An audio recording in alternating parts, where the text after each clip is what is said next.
Bonjour et bienvenue sur votre chaîne Nadine Anado Ministries. C'est mon plaisir de vous retrouver encore pour un nouveau temps de partage. La foi, c'est aussi perdre. C'est notre thème du jour. Nous avons cette conception traditionnelle et très juste d'ailleurs, de penser que la foi nous donne accès au salut. C'est vrai, c'est très juste. La foi nous fait déplacer les montagnes. La foi nous fait acquérir des choses extraordinaires. La foi nous rend plus que vainqueurs. La foi apporte à nous des choses inespérées, de grandes choses, des merveilles, des prodiges. Cela est vrai. Cependant, essayons de voir un autre aspect de la foi. Oui, l'aspect qui nous fait perdre les choses. L'aspect de la foi où nous sommes perdants. La Bible nous dit que par la foi, les patriarches ont été imputés à justice. Ils ont été rémunérés. Mais voyons un peu ce que ces grands hommes de foi ont perdu à cause de la foi, justement. Il est absolument merveilleux d'avoir foi en Jésus. C'est merveilleux. Il est absolument merveilleux d'avoir foi en ce que Jésus peut faire dans notre vie. Il est absolument extraordinaire d'avoir foi en Dieu qui a des projets extraordinaires, merveilleux pour nous. Cela est bien. Lorsque nous acceptons le salut que Jésus-Christ nous donne, cela implique de notre part un sacrifice, un grand sacrifice. Il n'est pas question de sacrifice dans le sens ésotérique du terme ou bien mondain du terme, dans le sens où il est question de sacrifier une vie humaine ou de sacrifier le sang des boucs, des béliers, des coqs, des chèvres, etc. Non, notre Dieu est bien plus grand que ça. Notre Dieu vaut infiniment plus que cela.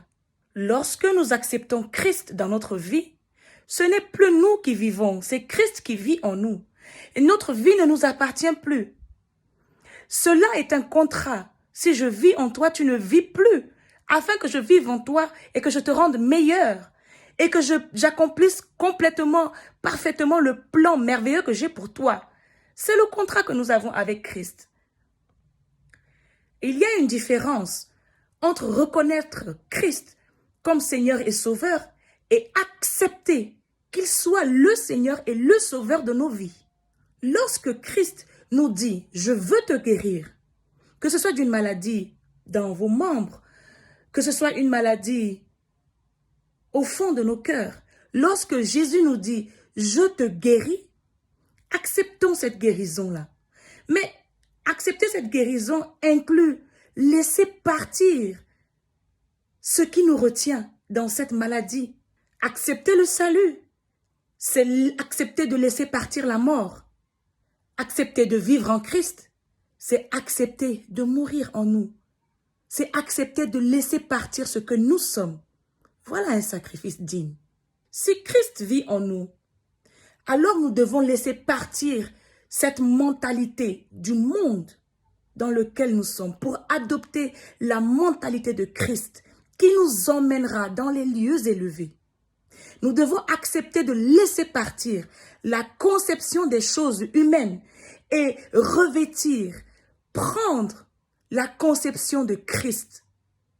Même si tout le corps médical, tout le monde t'a déclaré stérile par exemple, le Dieu que nous servons, le Dieu que tu sers, te dit que toi, stérile, tu enfanteras 7 fois et qu'il n'y aura pas de stérile dans sa maison.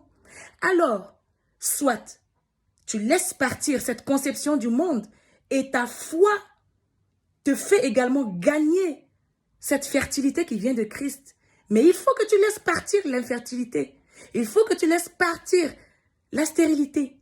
Lorsque tu dis que Christ est ma consolation, il faut que ceux que tu as emprisonnés dans ton cœur, ceux envers qui tu nourris une rancune, il faut que tu puisses les laisser partir, afin que Christ vienne dans ton cœur et qu'il te console effectivement.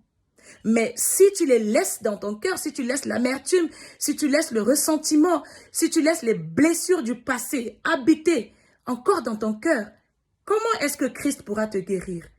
Accepte de perdre cela pour gagner la consolation. Christ a tout accompli à la croix. Il nous a tout donné. Tout, absolument tout. Il faut simplement que nous acceptions de sortir de nos orgueils, de nos égos, de nos caprices, etc., de qui nous sommes, pour jouir effectivement de ce que lui dit que nous sommes. Alors, tu choisis d'être ce que Christ veut que tu sois? Ou est-ce que tu choisis ce que le monde dit que tu es? Accepte de perdre pour gagner. Il faut que tu laisses tomber la peur. Il faut que tu laisses tomber le doute. Il faut que tu laisses tomber tes complexes afin de rentrer dans la dimension où effectivement tu es appelé vaillant héros. Oui, tu es un vaillant héros. Mais il faut que tu laisses tomber tout ce qui contredit le terme vaillant héros dans ta vie. Surtout n'oublie pas, avec Jésus, perdre, c'est gagner au centuple. Fais-lui confiance. Tu es l'argile et lui, il est le potier. Tout ce qu'il fait est très bon et parfait. Accepte de perdre afin d'être excellent. Je te le donne au nom de Jésus et j'espère que cela t'aura béni. Shalom.